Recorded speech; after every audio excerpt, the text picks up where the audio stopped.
Student, good afternoon. उम्मीद है कि आप लोग अच्छे और स्वस्थ होंगे और स्टडी आप लोग बहुत बढ़िया से कर रहे होंगे। तो इस वीडियो में हम लोग जानने वाले हैं शुक्राणु के बारे में। ठीक है, कल का वीडियो में आप लोग किसके बारे में बताए थे?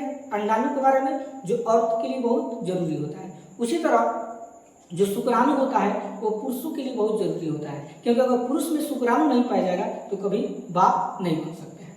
ठीक है, तो आइए हम लोग इस चीजों को समझते हैं।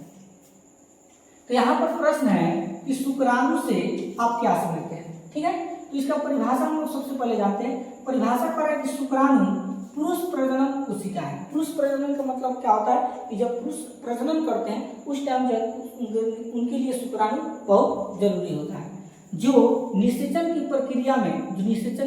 प्रक्रिया में महत्वपूर्ण भूमिका निभाती है। अगर अंडाणु जो है शुक्राणु से जब निषेचन करता है तब जाकर क्या बनता है? भ्रूण बनता है। तो अंडाणु के लिए कौन जरूरी है? शुक्राणु जरूरी है, तब जाकर क्या होता है? आपका निषेचन होता है।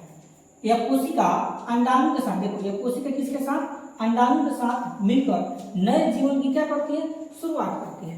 ठीक है, कैसे आप लोग को समझाते हैं। जैसे मान लो यहाँ पर जो है अंडाणु है, ठीक है। अब क्या होगा कि शुक्राणु जो है धीरे धीरे प्रवेश करता है। ये शुक्राणु अंडाणु से क्या होता है? टकराता है। ठीक है, जो अंडाणु शुक्राणु से टकराता है ये क्या होता है? आपका निषेचन होता है। क्या होता है? निषेचन। जब निषेचन होगा तो धीरे धीरे क्या होता है? भ्रूण बन जाता है। धीरे धीरे क्या बन जाता है? आपका भ्रूण बन जाता है, और यही भ्रूण धीरे धीरे क्या बन जाता है? बच्चा का रूप ले लेता है। ठीक है, तो याद रखना हमेशा कि शुक्राणु जो है शुक्राणु जो है आपका नर के लिए जरूरी है। ठीक है, और अंडाणु जो है किसके लिए? तो मादा के लिए। ठीक है, शुक्राणु आपका नर के लिए और अंडाणु आपका मादा के लिए बहुत जरूरी होता है, क्योंकि शुक्राणु और अंडाणु एक जब मिलता है, ठीक है, तो आपका जो है नए जीवन का मतलब तभी जाकर जो है कोई बच्चा बनता है। ठीक है, तो शुक्राणु और अंडाणु टकराता है तो निषेचन होता है, और निषेचन के बाद भ्रूण बनता है, वही भ्रूण बच्चा का रूप ले लेता है। ठीक है, बोलिए निषेचन में किसी को कोई प्रॉब्लम है? अब यहाँ पर इसके आगे क्या कर रहा है उसको हम लोग समझते हैं। अब कर रहा है कि देखो शुक्राणु का निर्माण वृषण में बनता है। अब देखो यहाँ पर जो है पुरुष में क्या पाया जाता है? वृषण पाया जाता है। ठीक है, जिसको गोल गोल दुगो अंडा भी बोला जाता है। तो यह देखो यह जो होता है आपका वृषण है, यह पर क्या है? वृषण। और इसी के जरिए यहीं पर जो है क्या बनता है? आपका यही वृषण से जो है आपका शुक्राणु बनता है।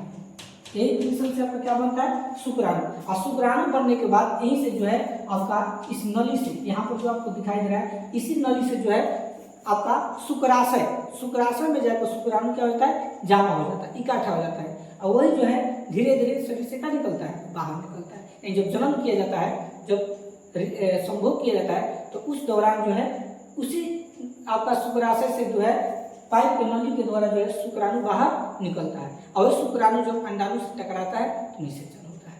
ठीक है, तो बोलिए क्या आप लोगों को शुक्राणु में कोई प्रॉब्लम है? नहीं ना है? तो अगर मान लीजिए कोई अगर आपसे पूछ दे कि शुक्राणु किसे कहते हैं, तो आप लोग जवाब दीजिएगा कि शुक्राणु पुरुष प्रजनन कोशिका है, जो निषेचन की प्रक्रिया में महत्वपूर्ण भूमिका निभाती है, और यह कोशिका अंडाणु के साथ मिलकर नए जीवन की क्या करती है? शुरुआत करती है। नए जीवन का मतलब नए संतान का उत्पत्ति होता है, और शुक्राणु का निर्माण किससे होता है? वृषण से होता है। ठीक है, बोलिए किसी को कोई दिक्कत नहीं ना है? चलिए, तो अगर आप लोग को टॉपिक्स बहुत अच्छा समझ में आया होगा तो कम से कम चैनल को सब्सक्राइब नहीं किया तो चैनल को सब्सक्राइब जरूर करें। धन्यवाद।